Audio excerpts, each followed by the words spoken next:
pessoal, tudo bem? Aqui é José Guimarães do canal Direito a Volver. Hoje vou fazer um videozinho sobre assuntos variados que estão acontecendo aí no Brasil e no mundo, para mostrar como é interessante como são interessantes as narrativas da imprensa, né? Essa nova ordem mundial, todo esse complô mundial contra a ordem normal de democracia, de família, essas coisas, né? Como eles manipulam a verdade em tudo, em ecossistemas, em política, em o que é decente e o que não é decente. Bom, antes de começar o vídeo, eu preciso, como sempre, pedir a vocês que se inscrevam no canal, compartilhem o conteúdo, comentem, isso aí nos dá visibilidade, né? E lembrando também que no dia 25 de agosto, é uma quinta-feira, vou fazer uma live sobre o caso Varig, com os bastidores das falcatruas feitas pelo PT para fechar a companhia e como eles roubaram os funcionários da Varig, tá? Bom, eu vou começar hoje o nosso vídeo com uma citação de um grande filósofo brasileiro, que vocês já viram que eu adoro, né? Olavo de Carvalho. Aqui o livro dele, esse livro que estou lendo, chama-se O Mínimo que Você Precisa Saber para Não Ser um Idiota. É o que eu tento fazer. Não é fácil, não. Ele fala sobre a importância de estar consciente da sua cultura e da sua capacidade de evoluir, né? Então ele diz o seguinte: quem esteja consciente dessas coisas não poderá deixar de admitir que são a consequência inapelável da nossa incapacidade ou recusa de absorver o legado histórico da Europa e do mundo em cultura, tá? Quanto mais nos libertamos de um passado que daria sentido de historicidade à nossa inteligência, mais nos tornamos escravos de uma atualidade invasiva que desorienta e debilita. Quer dizer, o consumo fácil de culturas rasas. Nesse sentido, os movimentos de libertação e de independência que cortaram nossas ligações com raízes europeias não nos libertaram senão da base mesma da nossa autodefesa, para nos deixar inermes e sonsos, à mercê das perturbadoras casualidades da mídia e da moda. Mídia e moda, né? Tudo que não é tão importante, a gente segue, né? Essas modernidades que vêm da Europa e dos Estados Unidos, né? Coisas que são totalmente insignificantes, né? Um bom livro não se lê mais, se lê porcaria, né? Imitadores de foca por aí. Roubaram-nos o mapa do mundo para nos deixar perdidos no meio de um deserto onde é preciso recomeçar sempre o caminho, de novo, para não chegar a parte alguma. Destruíram-nos do senso da hierarquia e das proporções, para nos tornar escravos de debates viciados e conjecturações ociosas que não nos deixam pensar nem agir. Oferecer a um povo esse tipo de falsa libertação é algo que está, para mim, na escala dos grandes crimes, na escala do genocídio cultural. E não é de espantar que, no meio de tantas hesitações e equívocos, ninguém seja capaz de perceber a ligação óbvia entre o tipo de iniciativa modernizante e o estado catastrófico de uma cultura que se entrega sem reação, por mínima que seja, ao estupro midiático internacional.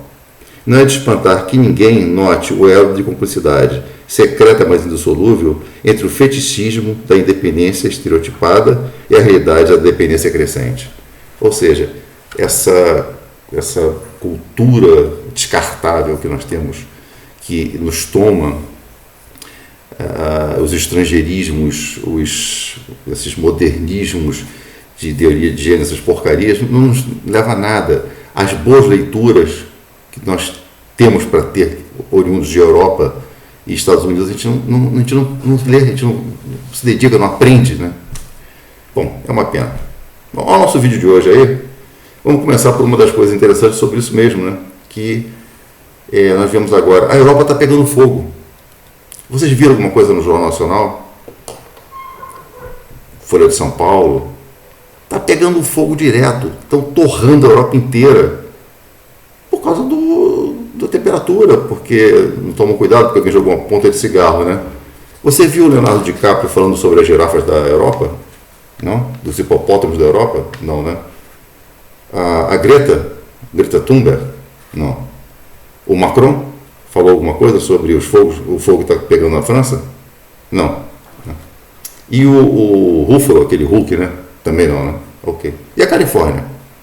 Califórnia, acho que é o estado mais esquerdista dos Estados Unidos. Eles vivem criticando os brasileiros, especialmente esse Leonardo DiCaprio, o Hulk. Estão falando uma coisa da Califórnia? Não. Porque o fogo lá é diferente? Por que o fogo da floresta amazônica ele é fogo e o fogo da Califórnia não é fogo?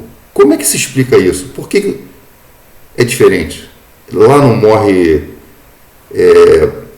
gatos selvagens, não morre urso preto, não morre animais, não morre nada, quer dizer, não tem destruição de floresta? É só no Brasil que acontece isso? Cadê? Que hipocrisia é essa? Por que só do Brasil eles falam? Será que tem algum interesse por trás disso, além da proteção à floresta? Eu acho que sim. Tá.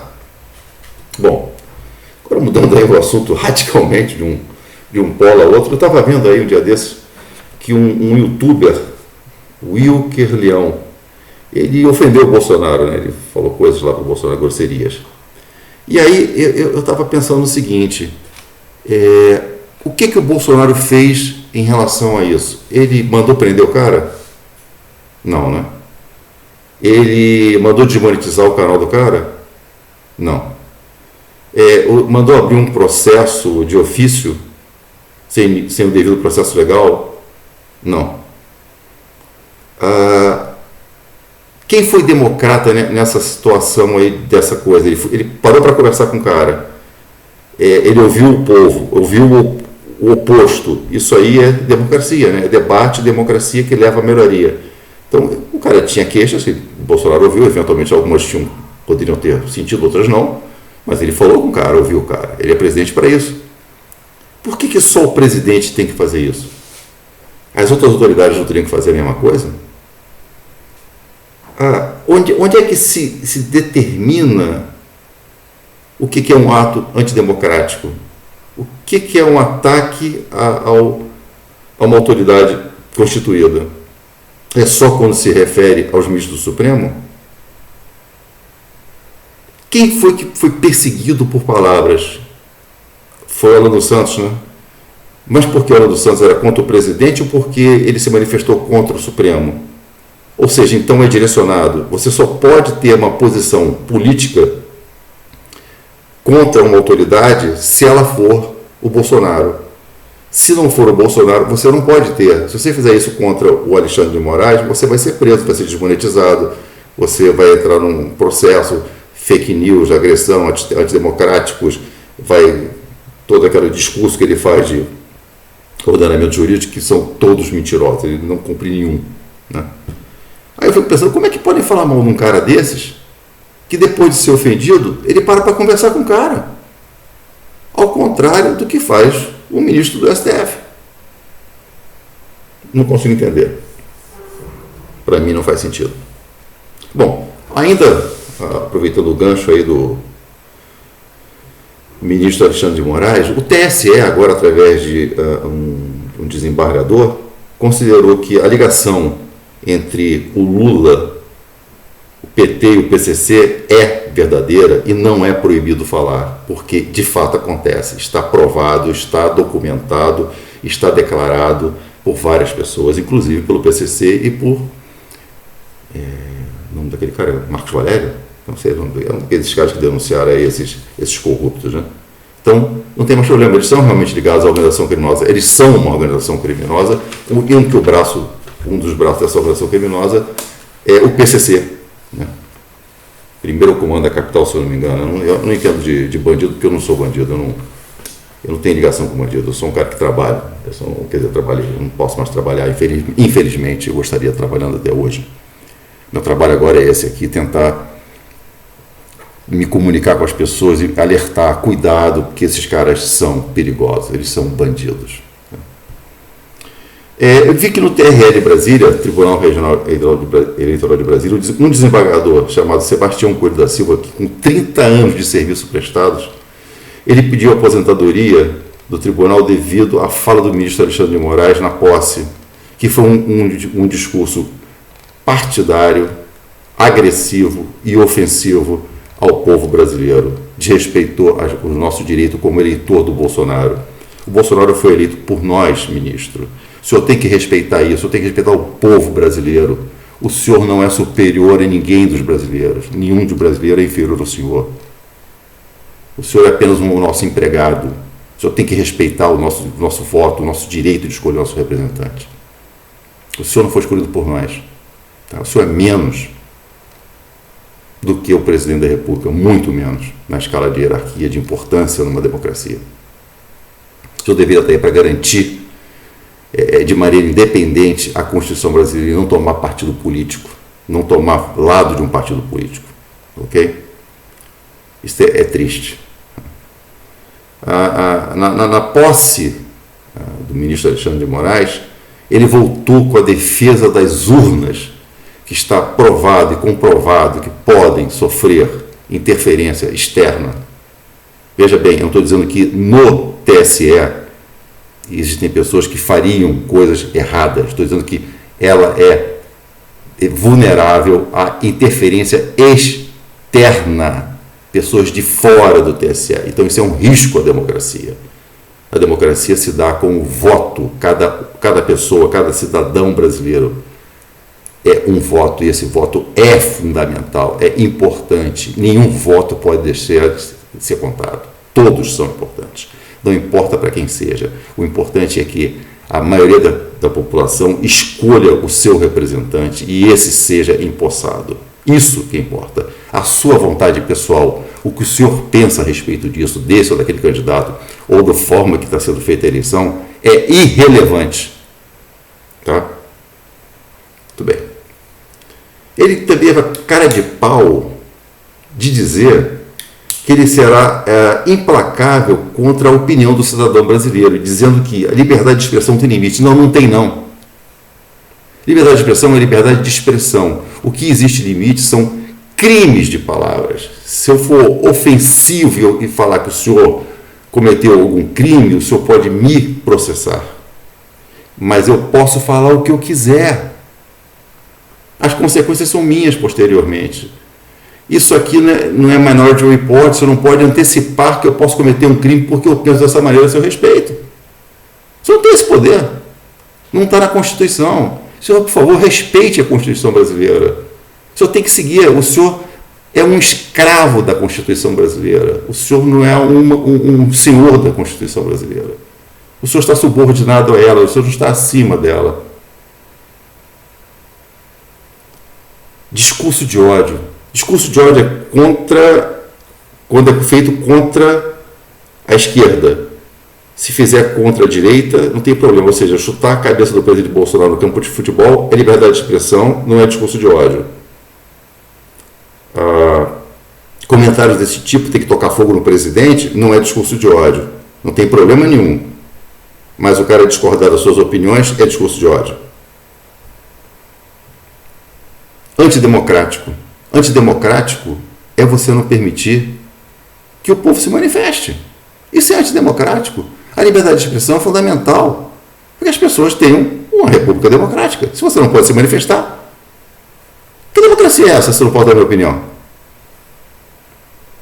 Bom, segundo, eu não cheguei a ver o discurso completo, mas segundo análises que eu vi, o discurso dele foi totalmente de um candidato de oposição ao governo do presidente Bolsonaro. Ele não estava lá tomando posse como um juiz de um tribunal, ele estava se posicionando politicamente. E, aliás, o que ele foi, né? Ele foi do PSDB, ele foi secretário de Segurança do Estado de São Paulo, no governo do PSDB. Ou seja, ele é um político trabalhando como um político no Tribunal Superior Eleitoral, agora e no Supremo Tribunal. Vi também o seguinte: o Lula e o Haddad, eles fugiram de participar de sabatinas combinadas, já previamente combinadas com a assessoria deles, na Jovem Pan, se eu não me engano, né? Por quê? Porque vão perguntar para ele coisas que eles não querem, não tem como responder, vão ter que mentir, vai ficar descarado. E eles só discutem no reduto deles, onde um bando de gente imbecilizada aplaude qualquer porcaria que eles falem.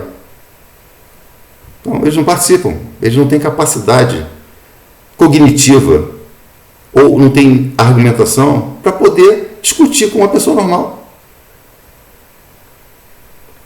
Pesquisas eleitorais, para encerrar o vídeo aqui hoje. Elas são pagas ou compradas? Ambas, né, na realidade. Segundo o Requião, que falou para o entrevistador, o senhor não é um meninão, a pesquisa é o que a gente pede que eles digam. E todo mundo sabe disso. Basta ver o seguinte, a falta de respeito ao critério inicial das pesquisas. Você tem um parâmetro que você possa comparar, você tem que começar, eu vou fazer minha pesquisa usando tantos por cento da cidade do Rio de Janeiro, tantos por cento da cidade de São Paulo, tantos por cento da cidade de Belo Horizonte, tantos por cento do interior, tantos por cento não sei o que lá. Esse percentual não pode ser alterado, senão muda o resultado necessariamente. Porque cada reduto tem um tipo de visão política. Então, se tradicionalmente as cidades grandes têm uma visão mais esquerdista, se você aumenta o número de participação dessa opinião na pesquisa, você muda os números finais. E é o que eles estão fazendo. É o que eles estão fazendo.